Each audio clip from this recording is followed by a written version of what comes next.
1장부터 지금 17장까지 우리가 봤어요. 그죠? 1장부터 7장까지 하나님 나라가 왕이신 예수를 통해 이 땅에 어떻게 임하고 그 나라의 법이 어떻게 세워지는지 1장부터 10장까지 정리가 됐어요. 그죠? 8장부터 그리고 나서 10장까지 무슨 내용이 있었어요? 이 왕국의 권세가 어떤 것인가를 우리한테 보여준다는 거죠. 예수님의 권세와 예수님의 능력이 어떤 것인가를 8장부터 10장까지 쫙 풀어서 설명했어요. 그러면서 기적적인 사건들이 계속해서 펼쳐져 나가는 것을 보여요. 그죠? 예수의 기적, 예수의 왕국의 기적이 하나님 나라, 그분이 통치하시는 나라의 기적이 얼마나 큰 능력인가를 우리가 체험하게 돼요. 오늘 집사님이 고백한 것처럼 내가 하려고 하면 절대로 내가 할 수 없는 그 일들이 내게 닥쳐온다니까요. 그런데도 예수님의 은혜를 의지해서 내가 하려고 몸부림쳐야 됩니다. 그 몸부림치게 하시는 힘의 원천이 어디서 와요? 예수 그리스도의 은혜 가운데 오는 거예요. 그래서 그 은혜를 누리라고 얘기하는 거예요. 그 은혜가 내가 몸부림쳐도 안 되는 주님의 메시지들을 주시잖아요. 그죠? 살인하지 말래요. 근데 생각으로 미워해도 살인이야. 이거 내가 가능해요? 아니요. 나는 안 가능하지만 오늘도 미워하지 않으려고 주님의 은혜를 도와주세요라고 낮아질 수밖에 없는 우리들의 모습을 계속해서 보여준단 말이에요. 그죠? 그리고 11장부터 13장까지 무슨 내용이 나와요? 또? 그렇게 하늘의 권세를 보여주니까 무슨 내용이 등장해요? 그러니까 세례 요한이 물어봐요. 당신이 진짜 메시아예요? 또 바리새인과 서기관들이 계속해서 시험해요. 당신이 진짜 메시아입니까? 계속해서 그렇게 비난하는 자들이 일어나기 시작합니다. 여러분 두 가지 종류의 사람이 일어난다고 얘기했어요. 하나는 그것을 믿고 따르는 사람, 하나는 그것을 비방하고 죽이려 하는 자들이 등장하기 시작합니다. 그러면서 13장에 무슨 내용이 등장해요? 하나님이 원하시는 비유, 하나님 나라의 비유가 등장합니다. 왜 비유를 보여준다고 얘기하죠? 허락받은 자들만 하나님 나라 복음을 들어야 한다는 얘기예요. 그죠? 복음은요 모두에게 열려있는 것이 아니에요. 하나님이 택한 그들에게 이 복음의 역사가 열려있다는 것을 여러분 명확하게 아셨으면 좋겠습니다. 하나님이 여러분에게 복음을 주셨고 그 복음을 이해하고 깨달을 수 있도록 비유를 주시는 거예요. 그 비유가 깨달아지고 알아지고 그것이 어떤 것인가를 온전히 이해했을 때 우리는 진짜 하나님의 백성의 삶을 살아갈 수 있습니다. 여러분 진주 비유 하나를 들어보겠습니다. 여러분 엄청난 진주를 발견했어요. 그 진주를 발견했을 때 어떻게 됐습니까? 그가 가지고 있는 모든 소유를 팔아서 그 진주를 샀어요. 하나님 나라는 이것거든요. 여러분이 가지고 있고 여러분의 가치와 여러분의 능력과 여러분의 좋다고 여기고 있는 그 모든 것을 다 팔아서라도 얻어야 할 것이 하나님 나라라. 여러분, 여러분이 일주일간 많이 뱉었을 말이 뭔가 생각을 해보게 돼요. 아 피곤해, 아 피곤해, 아 힘들어, 아 짜증나. 왜, 뭐 어쩌라고? 너는 왜 그러니? 이런 말들 많이 했어요. 이런 말 왜 나왔어요? 누가 주인이에요? 내가 주인이라서. 이 환경들 다 누가 주신 거예요? 이 상황들 다 누가 주셨어요? 하나님이 우리에게 허락한 선물들이에요. 그런데 우리가 그 상황과 환경과 그 모든 것 속에서 우리가 왜 그걸 하냐? 왜요? 아직 내가 주인, 내가 왕이에요. 왕이신 주님이 와가지고 그걸 다 내려놓고 내 걸로만 채우라고 얘기하는데도 그 진주는 어디서만 진주예요? 그 묵상하는 시간, 아니면 교회에 와서 목사를 만나는 시간, 주일날 왔을 때 이것만 진주다. 내 삶으로 들어가면 그때부터 내가 왕이야. 삶으로 들어가서 운전해서 집으로 가는 길부터 이렇게 된단 말이에요. 교회 예배 드리고 나서 주차장 와서 싸우면 되잖아요. 여러분 경험이 있으시죠? 여러분 그게 바로 우리란 말이죠. 근데 주님이 우리에게 계속해서 비유로 말씀하시는 이유들이 뭐 때문이에요? 너희들이 진짜 이 비유에 합당한 자인가를 확인하라고 얘기하세요. 왜요? 이야기를 들어야 그 이야기가 많이 남아서 오래도록 기억이 남잖아요. 그죠? 그것 때문에 그 비유를 말씀하시는 거예요. 그래서 오래도록 생각하게 하시려고. 여러분 그 나라에 대해서 늘 생각해야 됩니다. 그 나라에 대해서 늘 고민해야 돼요. 왜요? 왕이신 그분이 내 속에 왔는데 나는 그분에 대해서 지금 알고 있냐 모르고 있냐 싸우고 있냐 이것을 알아야 된다는 말이에요. 여러분, 자신이 주인이면 언제나 짜증이 나고, 자신이 주인이면 언제나 힘들고 어렵고, 나를 좀 알아달라고 얘기하게 돼 있어요. 그런데 하나님이 주인이면 늘 어떻게 해요? 하나님의 영광이 되기 위해서 나를 적동시키는 일들이 일어나요. 여러분, 이 싸움을 하도록 주님이 오셨어요. 그리고 13장까지 그 얘기를 한 다음에 14장부터 17장까지 무슨 얘기를 했어요? 또 반응이 일어나는 거예요. 주님의 기적이 또 일어났잖아요. 가르침이 또 있었잖아요. 그러니까 또 반응이 일어나요. 어떤 반응? 이제는 죽이려 하는 반응이 일어나고 있어요. 예수를 죽이려 하고 있어요. 베드로의 고백 이후에 예수님이 처음 16장에 베드로의 고백 이후에 예수님이 처음으로 나 이제 죽을 거야. 그리고 3일 만에 부활할 거야 얘기하지만 제자들이 그걸 무시하고 그리고 그것을 알아먹으려고 하지도 않습니다. 그리고 예수님이 변화한 그 변화산의 사건들이 일어나지만 다 그 사건 이후에도 어떤 일이 일어나요? 이제 오늘 본문에 무슨 일이 일어나요? 예수님이 그 변화산에서 이 내려오셔서 기적적인 일로 귀신 들린 자를 고치고 나서 제자들이 모여서 하는 일이 뭐냐? 그들이 하는 일이 뭐냐? 그들의 반응이 뭐냐? 바로 누가 크냐예요. 베드로가 얘기하면 내가 나이도 많고 내가 예수님의 수제자로서 예수님께 모든 것들을 다 이렇게 하고 있으니까 내가 제일 커 이렇게 얘기합니다. 그런데 야고보와 누구요? 요한의 어머니가 딱 와가지고 그 논쟁을 하고 있는 제자들 사이에 딱 와가지고 그 엄마가 이렇게 얘기해요. 치맛바람이에요. 이 엄마는. 이 집이요 좀 돈이 있어요. 베드로는요 남의 배를 빌려서 고기 잡는 인간이에요. 그런데 요한과 야고보의 부모님은 배를 가지고 있는 선주예요. 그래서 배를 가지고 있는 집안의 사람이에요. 그리고 이 사람은 누구도 알아요? 예루살렘에 있는 대제사장도 알 만큼 재력이 있는 사람이었어요.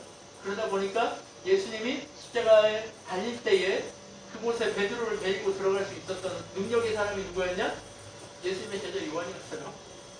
네, 그렇게 요한은 능력이 있고 돈도 많고 명예도 있었어요. 그러니까 살만하니까 요즘 살만한 강남 엄마들이 뭐하고 다녀요? 치맛바람이 이렇게 다니죠? 헬리콥터맘이라고 얘기하죠? 하이런지 타고 다닌단 말이에요. 언제부터 이랬어요? 예수님 때도 이랬단 말이에요.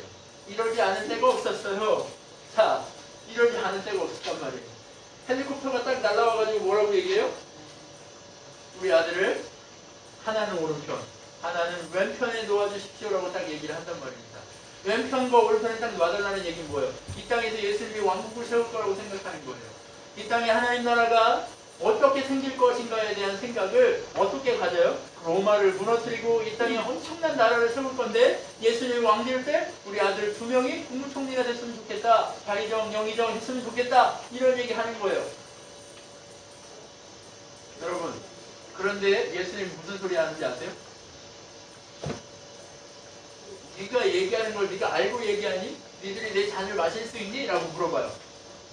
야고보하고 요한한테 딱 물어봅니다. 그러니까 야고보와 요한이 뭐라고 대답해요? 네, 그럴 수 있어요. 이렇게 대답해요. 그러니까 예수님이 뭐라고 그러는지 아세요? 그래, 너희들이 내 잔을 마시렴? 그런데 너희들은 나를 못 따라올지도 몰라? 이렇게 얘기해요. 자, 그런데 내 잔을 마시렴 하는데 여러분 이 잔을 마시겠다고 했잖아요. 사도행전에서 가장 먼저 순교한 사도가 누굴까요? 독자적인 분이 사도가 야고보래요. 여러분, 그리고 사도 중에 가장 오래 살면서 개고생을 제일 많이 한 사람이 누굴까요? 바로 사도 요한이에요. 감모성까지 끌려가지고 노예 생활을 하면서 거기서 요한계시록을 쓴 사람이 바로 사도 요한이에요. 여러분, 기도 잘해야 됩니까? 그렇다고 해서 다른 사도들이 잘 살았을까요? 아니요. 이 사람들도 다 주님의 길을 따른다라고 얘기하다가 어떻게 됐어요? 개고생하고 처참하게 죽고 끌려가서 죽고 국문에도 물려 죽고 그렇게 다 죽었습니다. 그러면서 주님이 뭐라고 얘기하시는 줄 아세요? 내 길이 얼마나 협착하고 어려운 길인지 너희가 아니? 라고 그러시죠. 여러분, 주님의 길이 얼마나 협착할까요? 주님의 길은요, 큰 자들을 갈 수가 없어요. 어린아이 같은 자들만 갈 수 있는 거예요. 여러분, 그러면서 주님이 이렇게 얘기해요. 뭘요? 야, 큰 자는 다른 누가 큰 자가 아니라 개같이 어린 아이가 큰다야. 자, 보세요. 여기 또 아기가 또 왔어요. 저 아기가요, 누구를 제일 좋아할까요? 엄마밖에 몰라요. 네.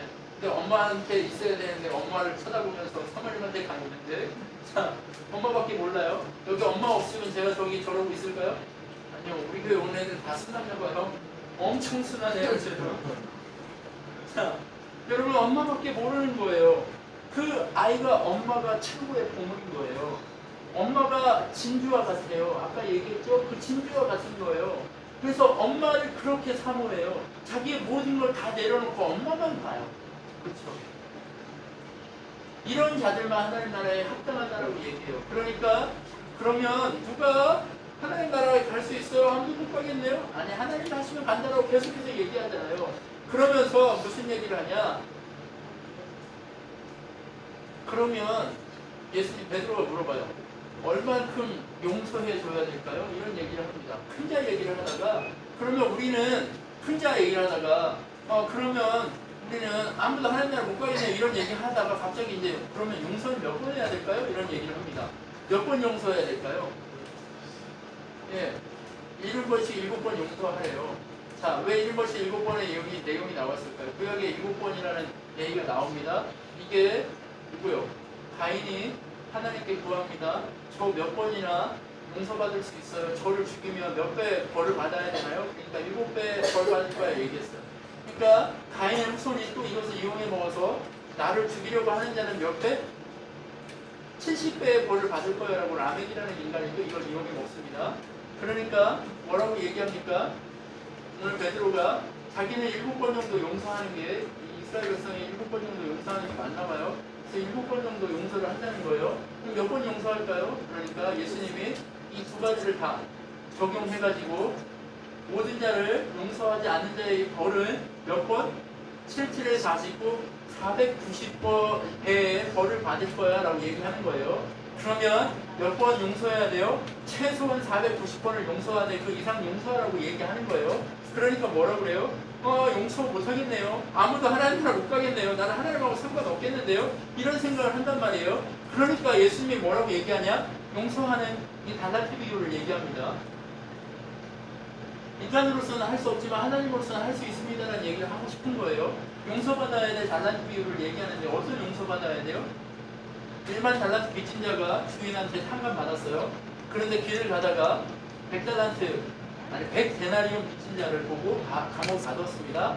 자, 1만 달란트를 하면 요새 돈으로 환산을 하면 자, 일용직 한 사람이 1달란트가 일용직 한 사람이 12년 동안 벌 돈이에요. 그래서 이것을 계산해서 제가 1만 달란트 계산해 봤더니 요즘 돈으로 한 살에서 얼마가 되냐? 10만 원 잡고 3조가 나옵니다. 1만 달란트는 3조예요. 자, 여러분 3조 있으세요? 자, 요즘은 3조 빚지는 사람이 능력 있는 사람이에요. 왜요? 3조를 은행에서 얻을 수 있는 사람, 그 능력 있는 거예요. 자, 우리 하나님 나라의 3조의 은혜를 이렇게 빌린 우리는 빚진 자예요. 그죠? 3조 빚졌단 말이에요. 근데 하나님이 3조 빚진 거 상감해줬어요. 여러분 3조라고 얘기하는 거 1만 달란트라고 얘기하는 건 셀 수 없이 많다는 의미를 얘기하고 싶은 거예요. 자, 그런데 100데나리온은 얼마냐면 1000만 원 정도 됩니다. 자, 자기가 3조 원 빚진 걸 상감해줬는데 1000만 원 빚진 사람 딱 만나는 거 어떻겠어요? 잡아다가 감옥에 가뒀습니다. 자, 여러분 우리가 이런 자라는 거예요. 여러분이 하나님 나라를 알고 하나님 나라를 소유한 자라면 여러분 누구를 미워할 자격이 있어요, 없어요? 용서 못할 자가 있어요, 없어요? 없어요. 근데 우리 안에 마음에 꽉 맥혀있는 애들 있죠? 네, 꽉 맥혀있는 곳 있죠? 네, 저도 있어요. 어쩔 수 없어요, 이게. 왜요? 이게 바로 우리의 본질이라는 거예요. 우리 본성이라는 거예요. 근데 우리가 이거를 어떻게 해요? 겉은 이렇게 깨끗하게 하고 깨끗하게 하면서 어떻게 해요? 괜찮은 척 하고 있단 말이에요. 겉으로는 괜찮은 척 하고 있는 우리들의 모습을 보면서 어떻게 해요? 예수님이 성인들 용서받지 못할 이 종과 같은 인생들이야 너희 감옥에 갇혀야 돼? 이런 얘기를 하고 있는 거예요. 여러분 이 경고를 들으면서 우리가 무엇을 알아야 돼요? 하나님 나라는요 이런 자들의 것이라는 것을 예수님이 계속해서 밝히고 있는 거예요. 여러분 그러면서 이혼 문제가 나오고 그다음에 정말 부자 청년 얘기들이 나옵니다. 근데 이 얘기도 다 똑같은 얘기예요. 부자 청년이 왔어요. 무슨 얘기를 합니까? 저 하나님 나라 가려면 어떻게 얘기합니까? 어떻게 해야 될까요? 그러니까 율법을 지키래요. 그랬더니 다 지켰는데요. 그러니까 하나 부족한 게 있는데 뭐가 있대요? 너 돈이 많아. 근데 그 돈 다 나눠주고 나를 따라와. 이거예요. 자, 바로 아까 진주비하고 똑같은 비유를 여기서 계속하고 있는 거예요. 진주, 하나님 나라 가장 자꾸 진주. 네. 진주가 여기 있어요. 엄청 크죠? 네. 엄청 큰 진주가 여기 있는데 이 진주를 바라보고 하나님 나라라고 생각하면 저 진주를 향해 다 달려가겠죠? 그리고 저 진주를 얻으려고 할 거란 말이에요. 근데 부자 청년도 뭘 더 사랑하는 거예요? 그 진주보다 자기가 가지고 있는 것들을 더 사랑한단 말이에요. 왜 우리가 진주를 구하지 못하고 하나님 나라를 구하지 못하느냐? 더 뭐예요? 그 진주보다, 그 하나님 나라보다 내가 가지고 있는 것들이 더 소중하다는 얘기예요. 그 소중한 것들을 하나님은 다 내려놓으라고 얘기하고 있는 거예요. 그러니까 어려운 거예요. 여러분, 그런데 하나님 나라가 더 소중한 것을 알기 시작하면 내가 가지고 있는 것들을 이제 서서히 하나씩 내려놓기 시작해요. 바울이 왜 나를 첫 복종시킵니다라고 얘기합니까? 내가 지금 하나님 나라라고 여겨지는 이 진주보다 더 사랑하고 있는 것들을 내가 오늘도 첫 복종시키겠습니다라고 얘기하는 거예요. 여러분 내 기분이 더 소중해요. 그러니까 말씀 들으러 와도 내 기분을 맞추고 달라고 얘기하고 그 진주를 어떻게 해요? 마셔드려요. 그리고 내 기분에 맞춰달라고 얘기하는 이것이 우리들의 모습이란 말이에요.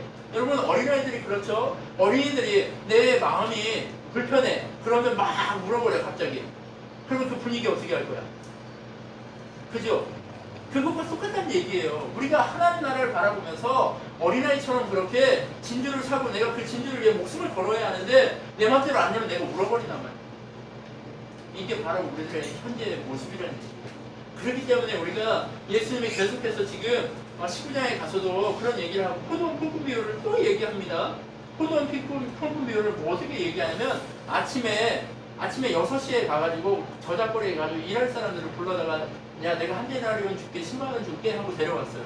그리고 나서 또 12시에 가요. 3시에 가요. 그 다음에 5시에 갑니다. 그리고 6시, 7시쯤 일이 끝나요. 그럼 2시간 일한 사람부터 돈을 주기 시작한 거예요. 돈을 주는데 한 달이씩 주면서 다 줬어요. 그러니까 제일 처음에 온 사람들, 나중에 온 사람들이 뭐 해요? 불평하기 시작하는 거예요. 왜? 왜 쟤는 저렇게 많이 주고 조금 일했는데 많이 주고 저는 왜 많이 일했는데 조금 줍니까? 라고 얘기하는 거예요. 예수님은요 하나님 나라만 약속했지 세상의 모든 것을 약속하지 않아요.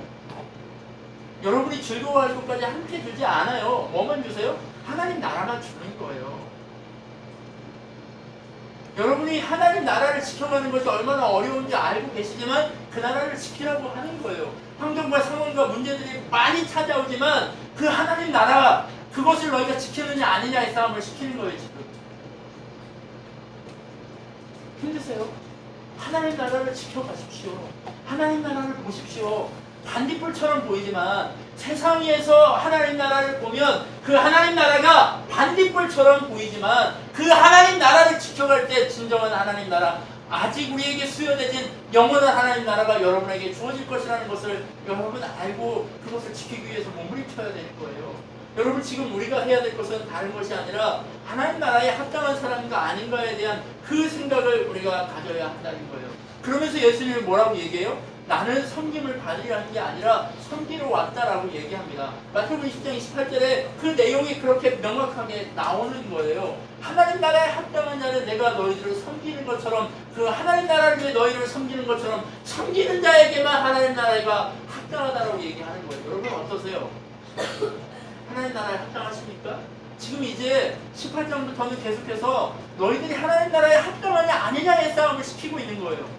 예수님이 계속해서 원수들이 와가지고 속이고 죽이려고 하고 공격하지만 너희들이 과연 이 나라에 합당한가 아닌가를 따져보라고 얘기하고 있는 거예요. 왕이요 통치를 어떻게 하는지 아세요? 왕이 와가지고 왕이 막 무조건 목을 끌어서 콧구멍을 꽂아가지고 막 이렇게 끌고 가지 않습니다. 우리의 영원한 왕이신 예수 그리스도는 인격적이시란 말이에요. 그러시면서 말씀하시는 거예요. 하나님 나라는 진주고 너희가 살아가는 이 세상은 그것을 다 팔아서 진주를 사야 될 거야. 그런데 너희가 이 합당한 진주를 살고 있니? 너희들 한번 생각해 볼래? 너 이걸 합당한지 한번 판단해 볼래? 부자 청년 어떻게 해요? 그 얘기를 하니까 그치만 떠나가 버리지 않아요. 그것처럼 우리가 지금 하나님 나라에 합당하냐 아니냐의 싸움을 하고 주님이 오늘 왔냐라고 묻고 계시는 거예요. 오늘 너희가 일주일 동안 동행하면서 너희가 나와 동행하면서 그렇게 하나님 나라에 합당한 인생을 살고 걸어왔니? 라고 물어보는 이 작업 속에 우리가 서 있다는 거예요. 이 물음 속에 늘 서 있다는 거예요. 그것을 묻고 그러면서 너희는 못하지만 내가 너희들의 그 길을 위해 길을 열어갈게 라고 얘기하면서 갈릴리에서 이제 예루살렘으로 올라가십니다. 갈릴리에서 예루살렘으로 올라가시면서 뭘 타고 올라가시나요? 나귀 타고 올라가시는 거예요. 왜요? 하나님이신 그분이, 왕이신 그분이 낮은 자의 모습으로 예루살렘에 올라가서 낮은 자, 종의 형체로 가지셔서 십자가 지고 죽기 위해 올라가는 거예요. 여러분, 여러분에게 하나님 나라 합당한 인생이 아니지만 여러분에게 하나님 나라 합당한 인생으로 만들어 주시기 위해서 그분이 이제 나귀 타고 올라가시는 거예요. 그리고 가서 가장 먼저 하시는 일이 뭐예요? 성전을 깨끗하게 정화하시고. 왜 성전에 정화하실까요? 예수님이 입성해서 예수님이 죽어서 예수님이 가장 먼저 하고 싶은 일이 뭐예요? 성전된 우리를 거룩하게 만드는 작업이 바로 예수님이 하고자 하는 일이에요. 그러면 우리가 거룩해지면, 우리가 깨끗해지면 우리는 뭘 바라보게 돼 있어요? 진주와 같은 하나님 나라를 바라보게 돼 있다는 거예요. 너희가 진짜 진주와 그 모습에 합당한 대로 하나님 나라를 사모하고 있니? 라고 물으시면서 그분이 먼저 우리를 위해 자신을 복종시키는 역할을 보여주고 계시는 거예요. 먼저 그 길을 가고 계시는 거예요. 먼저 우리에게 그 길을 보여주고 계시는 거예요. 먼저 그 길을 우리에게 보여주시면서 너희가 이 길을 따라와야 돼 라고 말씀합니다. 그러면서 예수님이 성전을 정화하고 하나님 나라는 어떤 것인가를 우리에게 보여주려고 애쓰기 시작합니다. 그러면서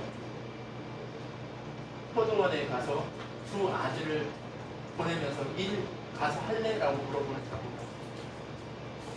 큰아들한테 물어봐요. 너 포도원 가서 일해라? 그랬더니 싫어요. 근데 나중에 뉘우치고 포도원에 가서 일을 했어요. 둘째는 어떻게 했어요? 일해라? 그랬더니 뭐라고 해요? 아, 예! 예! 이렇게 얘기합니다. 그리고 나서 어떻게 해요? 안 가고 집에 놀아요. 누가 하나님 나라 합당한 자예요? 자신의 죄를 뉘우치고 포도원에 가는 자 하나님 나라 합당한 자. 여러분, 지금 예수님이 우리한테 그 길을 가시면서 요구하고 있는 건 뭐예요? 회개하라는 거예요. 빨리 돌아서라는 거예요. 너희가 지금 때가 가까웠으니까 빨리 돌아서라는 거예요. 그러면서 23장, 24장에 무슨 내용을 계속해서 우리한테 말씀하시냐면 성전이 곧 파괴될 것, 세상이 곧 무너질 것, 종말이 임하게 될 것, 너희를 깨어나라고 얘기합니다. 여러분, 예수님이 돌아가신 지 지금 2000년이 넘었어요. 훌쩍 넘었어요. 내가 이 세대가 가기 전에 오리라 말씀하셨지만 훌쩍 넘었단 말이에요. 왜 예수님 거짓말한 거예요? 아들도 모르고 아버지밖에 모르는 그때가 이제 예수님 올 때가 언제일지 몰라요. 그런데 예수님 오늘 이때는 어떤 것과 같아요? 하늘에서 공기가 이쪽으로 있을 때 이쪽으로 가듯 그렇게 빠르게 급작스럽게 오시게 된다라고 우리에게 말씀하고 있습니다. 그런데 그 시기에는 어떤 일들이 일어나요? 내가 그리스도라고 하는 자들이 계속해서 일어날 거라고, 여러분을 미혹할 거라고 얘기해요. 지금 우리에게도 계속해서 내가 그리스도라고 얘기하는 자들이 많죠. 제가 전에 말씀드렸죠. 한국에 내가 예수라고 얘기하는 사람이 230명 정도 됩니다. 전 세계적으로 한 360명 정도 되는데 한국에만 240명 정도 돼요. 내가 예수야라고 얘기하는 자들이 그렇게 많다는 거예요. 왜 그럴까요? 종교심이 너무 강해서 그럴 수도 있어요. 그런데 한국 사람들이 이렇게 사악하는 거예요. 그리고 얼마나 사악한 민족인지 아셔야 돼요. 뭐 한국 민족이 은혜를 받아서 제2의 예루살렘이니 어쩌니, 아니요, 그럴 수도 있지만 아닐 수도 있어요. 종교적이고 종교심이 특집이어서 하나님을 모르지만 종교적으로 예수를 믿는 자들이 너무 많다는 거예요. 예수를 믿는 게 아니라 교회 다니는 자들이 너무 많다는 거예요. 그런데 그들에게 예수님이 오늘 뭐라고 얘기해요? 깨어나라고 얘기하는 거예요. 외식하는 자들아 화 있을진저 화 있을진저 화 있을진저라고 얘기하면서 우리에게 무엇을 얘기해요? 너희가 너희들을 위해서 죽는 나의 길을 따라오지 않으면, 이 좁은 길을 따라오지 않으면, 이 진주를 사랑하고 너희들이 가지고 있는 모든 것을 팔고 너희들은 모든 것들을 내놓고 나를 따라오지 않으면 너희들에게 화가 임할 것이다 라고 얘기합니다. 그런데 그 따라가는 일이 뭐예요? 요즘 똑같잖아요. 그죠? 전도해가지고 더 지옥자식 만들고 어때요? 하나님 모르게 만들고 자기가 잘하고 있다고 생각하게 만든단 말이에요. 여러분, 예수님이 누구를 큰 자라고 얘기합니까? 세리와 같이 연약한 자들이 와서 저는 죄인이다라고 고백하는 자들이 큰 자라고 얘기합니다. 천국에 합당한 자라고 얘기합니다. 그런데 우리는 어때요? 바리새인처럼 서기관처럼 나는 괜찮아요 라고 얘기하고 있지는 않습니까? 아까 집사님 얘기하시잖아요. 그래도 나는 괜찮아요 라고 하는 그 마음이 내 속에 어떻게 하고 있어요? 자리 잡고 있다라고 얘기하잖아요. 그것처럼 예수님은 우리에게 경고하고 있는 거예요. 무엇을요? 이게 천국에 합당한지 아닌지 살펴보라는 거예요. 너는 죄인이냐 아니면 의인으로서 누군가에게 보여주려고 하는 외식의 자리에 서 있는 자를 늘 보여주고 있는 거예요. 나는 헌금 이만큼 했으니까 난 괜찮아. 아니요. 별로 아무것도 아니에요. 왜요? 예수 없으면, 내가 그 진주를 사모하는 내 삶이 없으면, 그 진주를 사모하기 위해서 내 삶에 있는 모든 것들을 하나하나 부중시키면서 하나하나 가지를 쳐내려가는 이것이 없다면 우리는 별로 아무것도 아니라는 거예요. 오늘 우리가 천국을 소유해야 되는데 천국을 소유한 자가 아니라 뭐가 돼요? 천국과 관계없는 자로 살아가고 있지는 않나. 예수님은 계속해서 그것을 질문하고 있는 거예요. 여러분, 예수님은요 혼인잔치에 우리를 초대했습니다. 수없이 많은 자들을 초대했단 말이에요. 혼인잔치에 초대해서 오라고 얘기했어요. 근데 오라고 얘기했는데 그 혼인잔치에 누가 와요? 안 와요. 오라고 하니까 아니 나는 내 아들 잠깐 보내야 되고 나는 지금 밭에 가서 일해야 되고 아니 나는 가기 싫어. 그러면 종을 잡아서 저 죽이고 걱정 막 이렇게 괴롭혔단 말이에요. 그러니까 그렇게 한 죽인 자들을 하나님이 어떻게 할까요? 주인이 어떻게 해요? 보내서 그들 다 심판하고 길거리에서 많은 자들을 불러 드린단 말이에요. 청한 자들은 많아요. 그래서 가득 찼어요. 근데 그곳에 옷을 입은 자가 있었어요? 없었어요? 옷 안 입은 한 사람을 봤어요. 야, 넌 옷을 왜 안 입었어? 그러면서 뭐라고 얘기해요? 못 벗어 저기다 갖다 버려. 이렇게 얘기합니다. 쟤는 밖에 가서 울 거야. 그리고 나서 예수 뭐라고 얘기합니까? 청한 자는 많대. 택함 받은 자는 적다. 처음부터 청한 자들이 엄청 많았어요. 지금도 하나님의 메시지가 여기저기서 청함을 외치면서 외쳐지고 있어요. 그런데 그 외쳐짐이 여러분 어때요? 받아들이고 반응하고 있습니까? 반응하고 있나요? 나는 청함받은 자로서 그렇게 반응해서 살아가고 있습니까? 합당한 세마포 옷을 입고 살아가고 있습니까? 늘 우리에게 물어봐야 되는 거예요. 늘 내 자신에게 여쭤보세요. 제발 여쭤보십시오. 나는 괜찮은 사람인가 여쭤보시라는 거예요. 그래서 책 중에 이런 책도 있어요. 나는 안전한가? 라는 거예요. 늘 물어보라는 거예요. 안전하십니까? 안전하세요? 안전하신가 물어보래요. 내 안에 하나님 나라가 그 통치가 안전하게 이렇게 진행되고 있냐고 물어보라는 거예요. 성호가 안전하니? 물어봐야 돼. 안전한가를 물어보시라고요. 내가 지금 주님이 합당한 그 길로 좁은 길로 가라고 하시는데 이 좁은 길 이렇게 좁은 길 몰랐어요 라고 얘기하시는데 주님이 하시면 안 되십니다. 맡기시라는 거예요. 여러분 맡기십시오. 왜 좁아요? 안 맡기니까 좁습니다. 여러분 철로가 넓어요 좁아요? 철로요. 좁아요. 근데 그 기차가 어디에 있어야 제일 안전해요? 철로에 있어야 안전해요. 여러분 좁은 길 위에 있어야 이게 안전한 거예요. 하나님 나라가. 세상에게 우리의 마음을 뺏기고 모든 것을 뺏기면 그것은 안전하지 않습니다.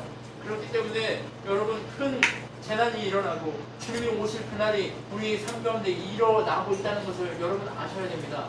여러분 저기 봄이 되면 저 나무들이 파릇파릇 이 가지가 물러지면서 잎사귀가 올라오기 시작합니다. 그러면 뭘 느껴요? 봄이네. 그리고 저 감나무가 잎사귀가 빨갛게 되면서 감이 조금씩 익어가기 시작합니다. 그럼 그걸 뭘 느껴요? 가을이네. 잎사귀가 떨어지면 뭘 느껴요? 겨울이네. 이거는 안단 말이에요. 그런데 지금 이 시대의 징조와 환경과 모든 상황들을 바라보면서 무엇을 느끼라고요? 주님이 오실 날이 가까웠네. 내가 정신을 차려야 되겠네. 이것을 느끼라는 얘기예요. 하나님 나라를 느끼라고 얘기하고 있는 거예요. 지금 이 시대에 그리스도라고 얘기하는 자들이 얼마나 많이 있습니까? 주님 오실 날이 가까워오고 있다는 얘기예요. 난리의 소문이 일어납니다. 민족이 민족을 대적하고 나라가 나라를 대적해서 일어나기 시작했습니다. 여러분 트럼프하고 김정은이 뭐합니까 맨날? 네, 막 말싸움합니다. 그러다가 언젠가 버튼 하나 들고 전쟁이 일어나는 거예요. 여러분 또 저기 북한이 이렇게 자꾸 배기니까 또 누구도 이렇게 해도 된다고 배겨요?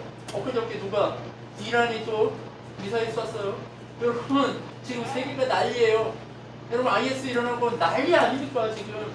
유럽이 막 폭탄 터지고 난리예요. 안전한 데 있어요? 안전한 데 없어요. 이렇게 안전치 않은 시대가 오고 있어요. 그럼 이 안전치 않은 시대가 무엇을 우리에게 얘기해주고 있다고요? 마지막 주님 오실 때 지금 이 종말의 때가 오고 있다고요. 이 종말의 때 여러분 뭘 하고 계시겠습니까? 집 사고 땅 사고 뭐 하고 하시겠습니까? 막 집 두 채 세 채 막 사시면서 이렇게 하시겠습니까? 아니 여러분 한 채 그냥 살려고 사는 건 이 땅 살면서 열심히 살아 필요하니까 살아야죠. 예, 하세요. 그런 거 하지 말라는 얘기가 아니에요. 그거에 미쳐가지고 돌아다니지 말라는 얘기예요. 무슨 얘기인지 이해해요? 하나님 나라에 합당한 인생을 살고 계십니까? 아니면 세상 나라에 합당한 인생을 살고 계십니까? 오늘 주님이 그것을 우리에게 경고하고 있는 거예요. 뭐 하시면서? 십자가의 길을 가기 위해서 지금 이제 죽기 8일 전이에요. 아니 4일 전. 오늘 24장까지 했으니까 24장이면 한 이제 4일 남았네요. 4일. 아니 부활하려면 4일. 그러니까 잡혀 죽으려면 이틀 남은 거예요. 이틀 전에 예수님이 이 얘기하고 있는 거예요. 이런 징조가 일어날 거야 라고 얘기하고 있는 거예요. 우리에게 그것을 급박하게 얘기하고 있는 거예요. 여러분 상상하십시오. 이 급박한 사건이 일어나고 있는 이 시대를 바라보십시오. 그리고 무엇을 위해 여러분의 돈이 쓰여져야 되고, 무엇을 위해 여러분의 인생이 사용되어야 되고, 무엇을 위해 여러분의 시간이 사용되고, 무엇을 위해 여러분의 인생이 하나님 앞에서 세워져야 하는 걸 여러분 보셔야 한다. 그럼 그것이 아니면 여러분 어때요? 괴로운 거예요. 그래서 예수님이 얘기합니다. 난리와 소문이 일어나는 때에 내가 애기 엄마가 아니기를 소망합니다라고 기도하세요.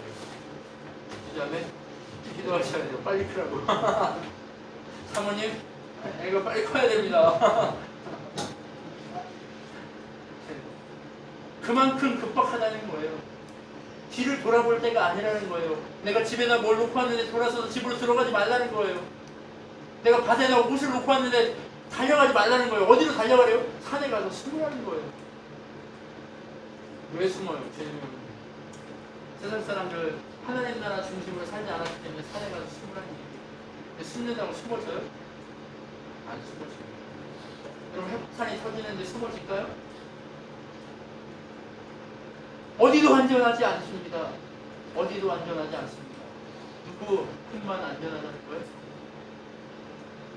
하나님 우편에 앉으셔서 품에 계신 그 예수 그리스도 그분의 품만 우리에게 안전하기를 하셔요. 여러분 예수님이요 오늘 우리에게 이 18장부터 24장까지 무엇을 계속해서 강조하느냐? 하나님 나라에 합당하냐? 아니냐? 이 얘기를 하고 있습니다. 여러분 한번 물어보십시오. 스스로에게 물어보세요. 나는 안전하고 하나님 나라에 합당한가요? 라고 물어보는 이 작업을 여러분 인생에게 필요한 것입니다. 오늘 여러분 뒤돌아보지 말고 예수를 향해 하나님 나라 보물인 그 진주를 향해 걸어가는 여러분 기도하겠습니다.